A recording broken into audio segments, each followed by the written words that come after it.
Hello दोस्तों, कल है नवरात्रि और रात के बज रहे हैं 11 और मेरे काम हो गए हैं कंप्लीट। किचन को बिल्कुल अच्छी तरह साफ़ सुथरा कर दिया है क्योंकि कल से बिल्कुल साफ़ सफाई का ध्यान रखा जाएगा और माता रानी के लिए जो भी उनकी सेवा होगी बहुत अच्छे भाव से होगी। तो चलिए बने रहिए मेरे साथ। हेलो मेरे प्यारे दोस्तों, कैसे हैं आप सब? आशा करती हूँ बहुत अच्छे होंगे। तो आज से शारदीय नवरात्रि शुरू हो रही है, तो आप सभी को नवरात्रि की बहुत बहुत शुभकामनाएं। आपकी नवरात्रि बहुत ही अच्छे से बीते, माता रानी का आशीर्वाद आप सभी पर बना रहे। तो सुबह के बज गए हैं 9 और मेरे काम हो गए शुरू, बिल्कुल रेडी हो गई हूँ। तो हमारे यहाँ कुछ परंपराएं और नियम हैं नवरात्रि के, उसके अनुसार मैंने ये कोरे कपड़े पहन लिए हैं और अब बहुत ही साफ सुथरे तरीके से माता रानी का भोग बनना शुरू होगा और एक तरफ हो रही है पतिदेव की तैयारियां। तो चलिए दिखाती हूँ आप लोगों को। तो दोस्तों, पतिदेव सुबह 5 बजे उठकर 6 बजे मार्केट चले गए थे और इतने सारे फूल खरीद कर लाए हैं जिससे कि घर में जितने भी देवी देवता हैं सबके लिए फूलों का हार बन सके। और पतिदेव बैठकर हार बना रहे हैं और मैं नहा धोकर रेडी हो गई हूँ। माता रानी की स्थापना के लिए पंडित जी आने वाले हैं। उन्होंने हमें 12 बजे का टाइम दिया है, उतने समय तक हमें सारी चीज़ें करके रखनी है। तो सबसे पहले मैं अपने आंगन में आ गई हूँ और अपने दरवाजे के बाहर कुमकुम के लेप से शुभ लाभ लिख रही हूँ, क्योंकि सभी तीज त्यौहार में मैं नए तरीके से शुभ लाभ ज़रूर लिखती हूँ। तो बस सबसे पहला सुबह सुबह का ये काम कर रही हूँ जिससे कि घर में पॉजिटिव एनर्जी रहे। और शुभ लाभ का अर्थ सभी हिंदू जानते ही होंगे। तो दिन की शुरुआत सबसे पहले आंगन की साफ सफाई से की, उसके बाद बनाई एक छोटी सी रंगोली तुलसी मैया के सामने और अपने आंगन में, और उसके बाद नहा धोकर आ गई हूँ शुभ लाभ लिखने के लिए।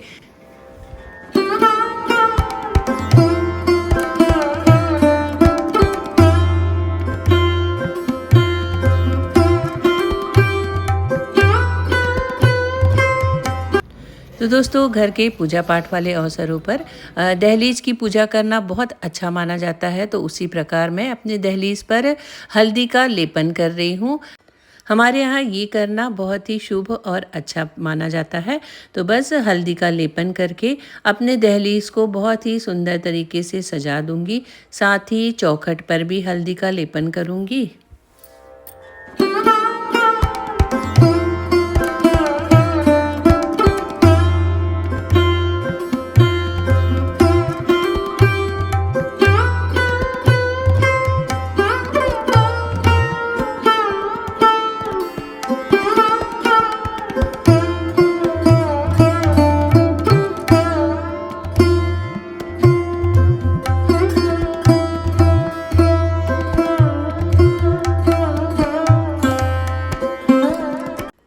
तो माता रानी के आगमन के लिए मैंने चौखट पर हल्दी और कुमकुम से अच्छी तरह से सजा दिया है। अब आ गई हूँ किचन में माता रानी का भोग बनाने के लिए। जब पंडित जी बुलाएंगे तब तक भोग रेडी हो जाना चाहिए। भोग में क्या क्या बनेगा वो भी आप लोगों के साथ शेयर करूँगी। हमारे यहाँ किसी भी तीज त्यौहार पर लहसुन, प्याज और टमाटर निषेध होता है। बहुत ही सात्विक और सिंपल तरीके का खाना बनता है। तो मैंने बरबट्टी की सब्जी काट कर रख दी है और सबसे पहले भोग की शुरुआत कर रही हूँ मैं सूजी के हलवे से। तो कढ़ाई में ले लिया है 1 कटोरी घी और अब इसे सूजी डालकर बहुत ही अच्छी तरह से इसे हमें भूनना है। तो मीठे से शुरुआत करूँगी, उसके बाद धीरे धीरे सारी चीज़ें मैं बनाऊँगी। तो घर में जिस भी तरह की परंपराएं हैं उसे मैं फॉलो करती हूँ। पहले दिन भोग में हलवा बनना ज़रूरी होता है, इसलिए आज हलवा बनेगा। साथ ही बनाने वाली हूँ बेसन के भजिए।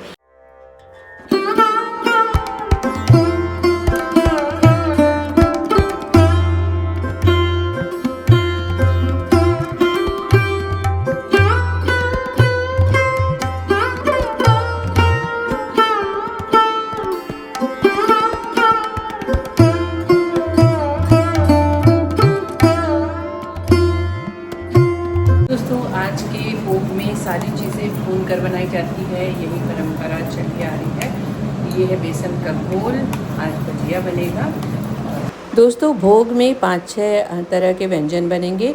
तो स्टेप बाय स्टेप मैं एक एक चीज़ें बनाते जा रही हूँ जिससे कि समय पर सारी चीज़ें कंप्लीट हो जाएं।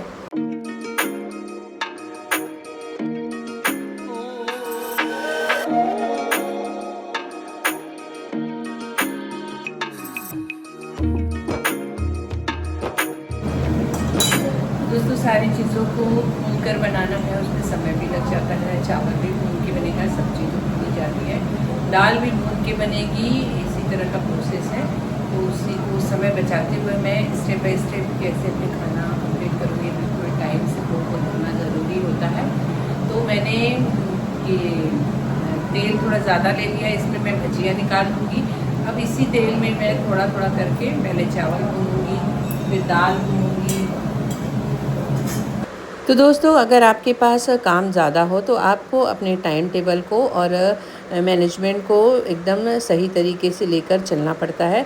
तो मैंने भजिए तलने के बाद थोड़ा सा तेल रखा और उसके बाद चावल को अच्छी तरह से फ्राई कर लिया है, मिर्ची और कड़ी पत्ता डालकर, क्योंकि नवरात्रों में फ्राई कर कर ही सारी चीज़ें बनती हैं।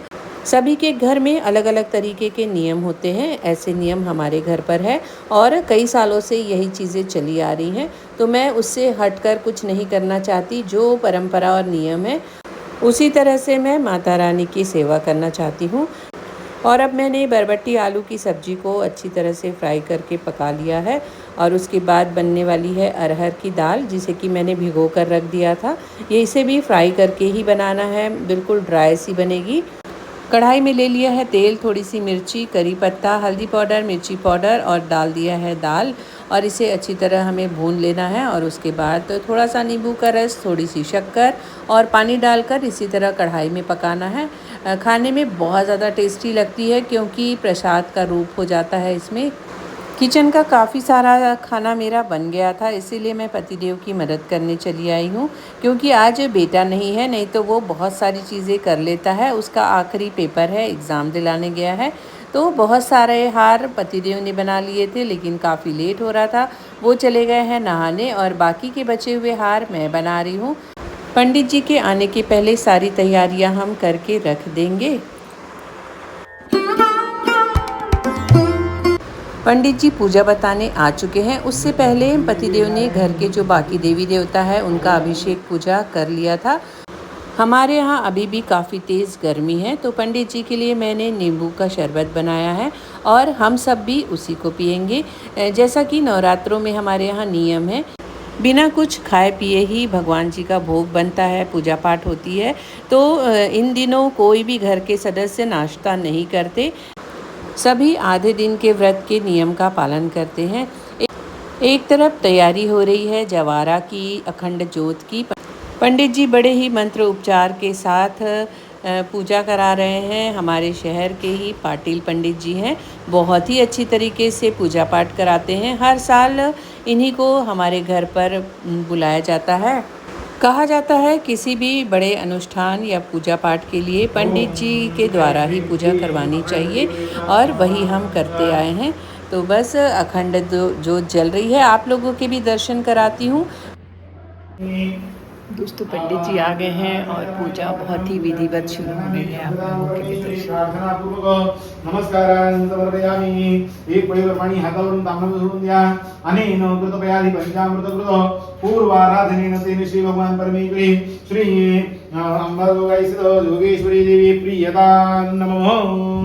आता बाहेरीने फुलं उचलायची, त्यांचा वास घ्यायचा, डोळ्याला लावायची आणि उत्तर दिशेकडे ती फुलं वाहून द्यायची। ठेवून द्या।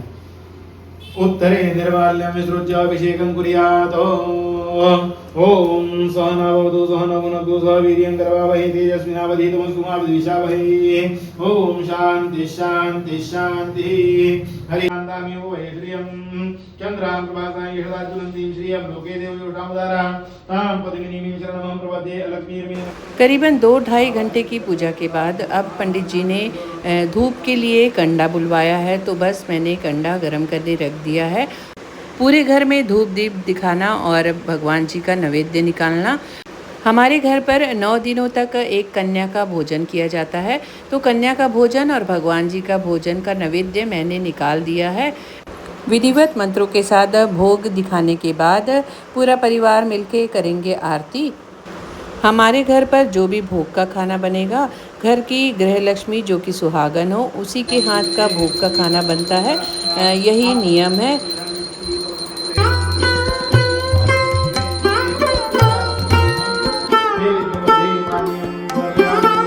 पुनर्निवेदनं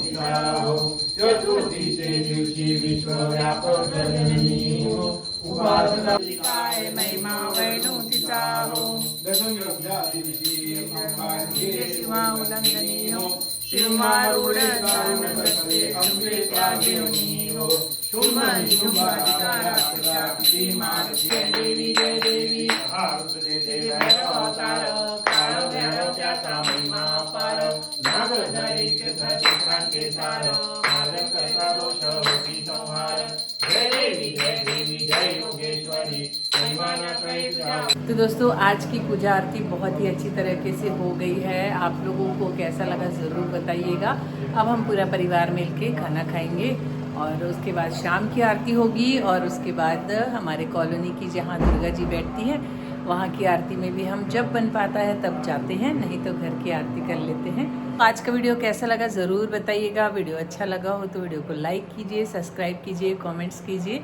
और बने रहिए मेरे साथ। फिर मिलूंगी एक नए वीडियो में, तब तक के लिए बाय। तो दोस्तों माता रानी के दर्शन करा रही हूँ। माता रानी का आशीर्वाद आप सभी पर बना रहे, यही भगवान से प्रार्थना करती हूँ और फिर मिलूंगी अगले दिन के दर्शन के साथ। तब तक के लिए बाय बाय।